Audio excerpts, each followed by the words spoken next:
Bilang estudyante ng isang paaralan, talaga namang matutuwa ka kapag kinikilala o kinamamanghaan ng lahat ang inyong paaralan.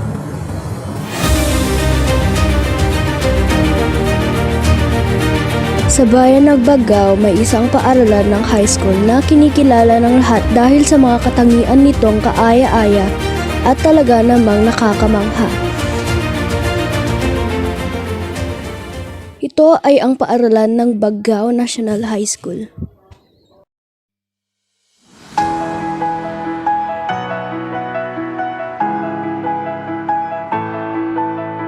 Ang Bagao National High School ay isang pampublikong mataas na paaralan na matatagpuan sa Bagao, Cagayan sa Pilipinas.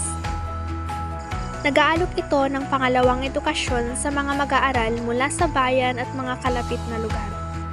Ang paaralan ay may iba't ibang mga programang pang-ekonomiko at mga pang-extracurricular na aktibidad, kabilang ang sports, musika at sining. Ayon sa paaralan ay may malakas na focus sa edukasyon sa agham at teknolohiya na may mahusay na kagamitan sa laboratory at mga pasilidad sa komputer. Ang paaralan ay mayroon ding dedikadong guro at kawani na nakatuon sa pagbibigay ng kalidad na edukasyon sa kanilang mga mag-aaral. Ang paaralan ay naitatag noong 1948 at nagbibigay ng dekalidad na edukasyon sa mga mag-aaral sa loob ng mahigit 70 taon. Ang paaralan din ay nakagawa ng maraming matagumpay na alumni na nagpatuloy sa kahusayan sa kani-kanilang larangan. Ang Bagao National High School ay kilala sa matibay na pakiramdam ng komunidad at pakikipagkaibigan sa mga mag-aaral at guro. Ang paaralan ay nakatuon sa pagtataguyod ng mga pagpapahalaga tulad ng disiplina, paggalang, at mga pananagutan sa mga mag-aaral. Kung interesado kayo sa paaralang ito, inaanyayahan namin kayo na panoorin itong dokumentaryong ito at ating lakbayin at alamin ang mga iba't ibang katangiang mayroon ng Bagao National High School. Ang paaralan ay nahahati sa 3 site, ang main site, new site at hill site. Sa main site, makikita ang mga grade 10 sections, grade 7 sections, mga SSC o Special Science Class. At dito din makikita ang Administration Office at ang SSG building ng BNHS. Sa new site naman makikita ang grade 11 and 12 sections, grade 8 sections at grade 9 sections. Sa hill site naman ang iba pang mga senior high school sections. Ang lahat ng site ay sumusunod sa patakaran ng paaralan. Ang bawat site din ay may kanya-kanyang eco-friendly garden kung saan pwedeng manatili ang estudyante para mag-review at gawin ang kanilang mga gawain. Naniniwala ang BNHS na magandang mag-aral kapag maganda ang kapaligiran. Una nating silipin ang mga kantin ng BNHS. Ating tutuklasin ang kalagayan ng kantin nila dito sa pamamagitan ng mga panayam sa mga estudyante at guro. Ating malalaman kung ano ang mga pagkain na inaalok sa kantin, kung gaano kadalas nagbabago ang menu, at kung paano ito nakakaapekto sa kalusugan ng mga estudyante. Makikita rin natin kung mayroong mga programa ang paaralan upang mapabuti ang kalidad ng pagkain sa kantin at kung paano ito nakakatulong sa pagbubuti ng kalusugan ng mga estudyante. Ayon sa mga mag-aaral, maayos naman daw at maganda ang kantin dito at komportable naman silang kumain dito. Masasarap na iba't ibang klase ng pagkain ng mga tinda dito. Luto man ito o hindi, mabubusog ka pa rin. Sulit na sulit ang snack break ng mga estudyante dito. Ang mga pagkain na inaalok dito karamihan ay mga biscuits, buko juice, Shanghai, lugaw, siomai at marami pang iba. Hindi din madalas nagbabago ang menu. Sabi din ng mga estudyante na bumibili dito ay wala naman daw masamang epekto ang mga pagkain sa kanilang kalusugan.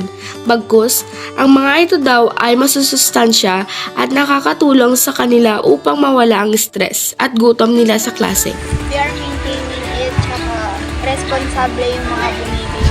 Huwag nila magtapon kung saan nararapat na itapon yung basura. Napapanatili nilang maayos ang mga estudyante sa kanilang pagbili sa pamamagitan ng pagbuo ng pila o paghihintay sa pila upang makabili. Bukod dito, napapanatili din na malinis at walang mga plastik na pakalat-kalat sa buong paaralan. Dahil ang mga basura ng mga estudyante ay nakalagay sa tamang lagayan at mga basura naman na pwedeng pang i-recycle ay ibinabalik sa kantin upang gawing dekorasyon at pwede din na kahit anong bagay. Ang paaralan din ay eco-friendly, sumusunod sila sa ESWM, Ecological Solid Waste Management. Sa katunayan ay tinanghal din na champion sa kalinisan at kaayusan ng mga basura ang BNHS. Siyempre, hindi makakamit ng BNHS ang mga parangal na ito kung wala ang YESO officers at advisors. Ang YESO advisors ay si Ma'am Ruby Capello. Ayon sa kanya, mahirap ang trabaho nilang pagsesegregate ng mga basura. Kaya sinabihan nila ang lahat na kung maaari ay iuwi na lang ng mga estudyante ang kanilang mga basura. Ayon kay Ma'am Ruby Capello, mahirap sa kanya ang kanyang trabaho bilang YESO advisors. Ngunit kakayanin niya dahil para din ito sa kabutihan ng kanilang paaralan. May tinatawag din silang Eco Park sa main site at Love Garden naman sa new site, at dito mo makikita ang iba't ibang uri ng mga herbal plants, mga gulay at iba pa. Ang tagapanggawisa nito ay si Ma'am Ruby. Dito din matatagpuan ang ilan sa mga awards na tanggap ng BNHS sa alarangan ng kalinisan. Ang schedule ng paglabas ng mga basura sa bawat classroom ay araw ng Martes, 3 to 4 p.m. upang masegregate ang mga ito at may handa para sa paghakot ng LGU Baggao. Isinasagawa din ng paaralan ang Green Alarm Habit na kapag tumunog ang alarm, kailangan magpulot ng mga kalat ang mga estudyante at i-check ang basura sa loob kung nakasegregate ba ito ng maayos o hindi. Ang Green Alarm Habit ay naisasagawa every 10:20 a.m. sa umaga at 2:20 naman sa hapon. Madaming paraan at programa sigawa upang mapanatili ang kaayusan at kalinisan ng BNHS. Bukod sa mga YESO officers, meron din silang tinatawag na SSG officers o ang Supreme Student Government. Ang SSG ay pinapangunahan ni SSG President Rich Marie Eslabra. Ang SSG advisor naman ay si Ma'am Jenny Durwin. Sila ang mga nagpapatupad ng ilang mga alituntunin sa paaralan. Sa tulong nila ay napapabuti ang kalagayan ng paaralan. Isa sa mga pinairal nilang programa ay ang pagtulong nila sa mga mahihirap sa bayan ng Baggao sa pamamagitan ng pagbibigay ng tulong gaya ng groceries, at nakakapagbigay din sila ng mga ngiti sa mukha ng mga tao. Meron din silang library kung saan pwedeng magbasa ng mapayapa ang mga estudyante ng mga libro nang gusto nilang basahin. Napapanatili din ang kapayapaan sa paaralang ito dahil mayroon din silang guidance office kung saan natuturuan ang estudyante ng disiplina at pagrespeto. Ang pinakakilalang guidance counselor ng BNHS ay si Ma'am Alma. Siya ang madalas nagdidisiplina ng mga mag-aaral dito. Ang lahat ng estudyante ay malayang na magpahayag ng kaniyang nararamdaman at saloobin. Maaari kang magsabi ng iyong mga problema upang maayos ito at matulungan kang lutasin ito. Natututukan din ang lahat ng mag-aaral dito dahil magagaling ang mga guro, lalong-lalo na sa mga SSC students. Ang mga SSC o Special Science Class ay ang section na talagang tinututukan ng mga guro, na kung tawagin ay Section 1. Mayroon silang Grade 10 SSC, Grade 9 SSC, Grade 8 SSC, at Grade 7 SSC. Sinasabi pa nila na magagaling ang mga mag-aaral dito dahil napakarami ang mga academic achievers dito. Marami ang nakapasok sa with honor, with high honor, at with highest honor. Tuwang-tuwa ang mga guro dahil dito. Nag-enjoy ka po ba na nagtuturo dito sa BNHS? Oo naman. Knowing sa mga batang tinuturuan, lalo na when it comes to participation, ay active halos lahat ng mga bata sa pagsuot ng mga katanungan. Prior to exam, mga lesson or mga paksal natin. Nananalo din ang paaralan sa mga paligsahan sa journalism, quiz bee, at marami pang iba. Nagmamalaki din ng paaralan ang mga magagaling na young dancers ng BNHS. Sa school year 2023-2024, ang BNHS ang nagrepresenta ng munisipalidad ng Bagao sa paligsahan ng Festival Dance sa Pabarele, Agao ng Cagayan. At sila ang tinanghal na kampiyon sa paligsahang iyon at nanalo ng tumataginting na 1 milyon. At dahil dyan, nakatulong sila sa lahat ng mga nangangailangan. Kinikilala din ang kanilang paaralan sa larangan ng sports dahil sa mga magagaling na atleta ng BNHS. Nakakamangha ang Bagao National High School. At bukod dito, mababait din ng mga guro.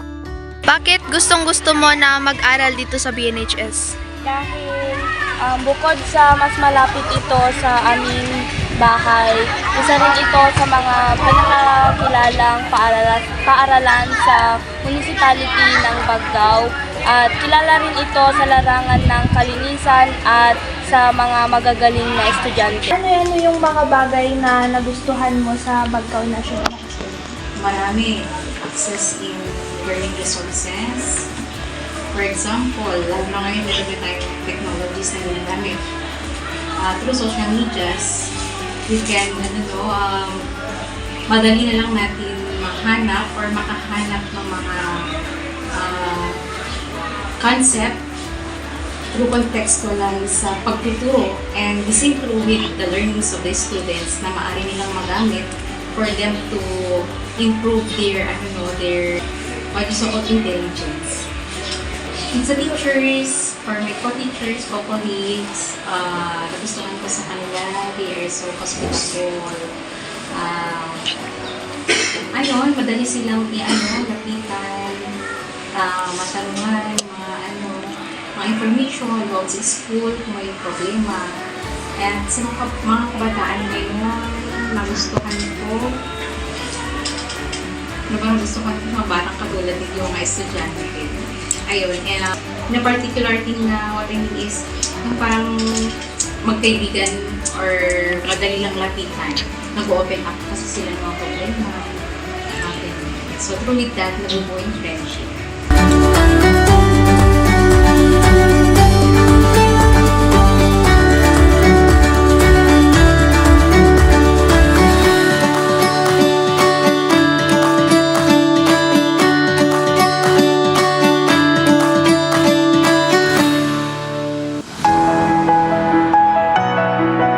Hindi naman natin masasabi na perpekto ang paaralang ito dahil may mga araw din na may hindi magandang nangyayari dito. Dumadaan din ang BNHS sa mga suliranin. Ngunit kahit gaano kahirap ang suliraning yan, aahon at aahon pa din ang BNHS. Isa din kami sa mga mag-aaral dito at masasabi naming na komportable kami dito. Mababait ang mga guro, mababait ang mga estudyante at ang paaralan ay may magandang karanasan. BNHS has a golden history at ngayon ay patuloy na nagbibigay aral sa mga bata, susuporta sa kanila at tutulong papunta sa kanilang mga pangarap sa buhay. BNHS is always a part of our learning life.